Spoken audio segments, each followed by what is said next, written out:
아이에게 주는 감정유산 이나목지음. 아이에게 주는 긍정의 힘.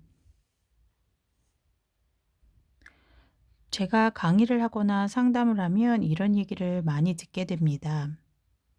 애들이 약아서 잘해주니까 아주 버릇이 없고 요구사항만 많아져요. 확실히 혼내야겠어요. 그러면 저는 그렇게 말해요. 부모가 아이에 대한 바탕색을 긍정으로 해놓아야 된다고요. 우리 아이는 정말 좋은 의지가 있고 잘하려는 마음이 있고 잘할 수 있다는 이런 긍정의 색으로 아이에 대한 생각을 출발해야 돼요. 긍정의 바탕색을 깔아 놓으면 똑같은 행동을 했을 때 반응이 달라져요.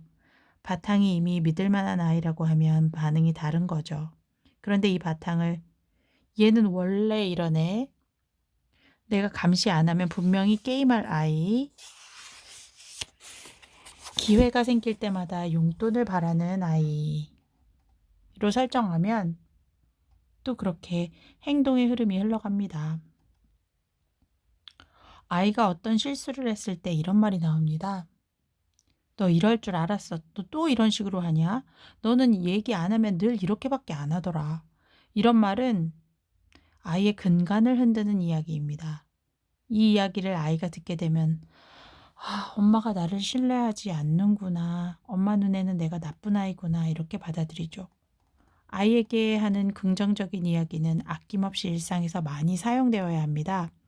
응석바지로 만들라는 것이 아니라 아이의 행동과 말을 인정하고 긍정하는 훈련이 일상에서 배어 있어야 한다는 것이죠.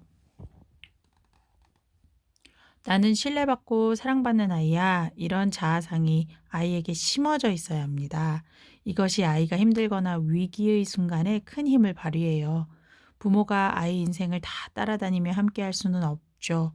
그렇지만 자랄 때 심어준 이 믿음이 아이 인생을 위기에서도 항상 비춰주는 것이라 생각합니다. 그런 확신을 갖고 있는 것은 저의 경험 때문입니다. 돌이켜보면 우리 집은 그 시대에 비춰 특이했어요. 저는 늘 아버지에게 사랑한다는 말을 들었거든요. 기저귀를 직접 갈아주시기도 하셨고, 제가 아프면 저를 포대기에 업고 병원에 뛰어가셨는데 그 모습이 친척들이 보기에도 남달라 보였나 봐요. 그런데 아버지는 다른 사람들 시선을 별로 신경 쓰지 않으셨던 것 같습니다. 부모님이 사랑한다, 예쁘다 이런 얘기를 늘 해주시니 저는 그게 전혀 어색하지 않아요. 또한 저는 조부모와의 관계도 중요하다고 생각하는데 조부모와 같이 살아도 좋고 같이 살지 않아도 좋아요. 저는 할아버지, 할머니와 함께 사는 대가족 속에서 성장했어요. 조부모의 사랑은 부모의 사랑보다 훨씬 더 느긋해요. 특히 할아버지가 저만 보면 웃음이 난다고 할 정도로 무조건적인 사랑을 주셨어요. 제가 길을 걷다가 넘어져도 네가 운동신경이 좋아서 안 아프게 잘 넘어졌구나 하시고 달리기 시합에서 꼴찌로 들어와도 넌 뛰는 폼이 최고다라고 그러셨어요. 이런 이야기를 잘하는 내내 들어서 저는 제가 무슨 일을 도전해야 하고 어려움이 닥쳐도 할아버지의 목소리가 들려요. "아니야. 괜찮다. 우리 소녀 최고다. 네가 잘한 거다." 이것이 살아가는 데 얼마나 큰 힘이 되는지 모릅니다. 인간이 살아갈 때 모든 것이 불확실의 연속이죠. 살아가는 것은 계속 용기가 필요한 일이에요. 그 가운데 새로운 시도를 계속 해야 해요. 결과는 몰라요. 그래도 해야 되는 거라고 생각하면 얼마나 불안해요. 그런데 "괜찮다. 너 잘하고 있어." 이런 말이 들린다면 앞으로 나아갈 힘이 생깁니다. 누군가 "너는 그럴 힘이 있는 사람이야. 괜찮아. 지금 충분히 잘하고 있어." 라고 들려주는 이런 믿음의 목소리는 어른이 된 후에라도 아무리 나이가 들어도 힘이 되고 용기를 내게 만들어요. 추운 겨울에 동동거리며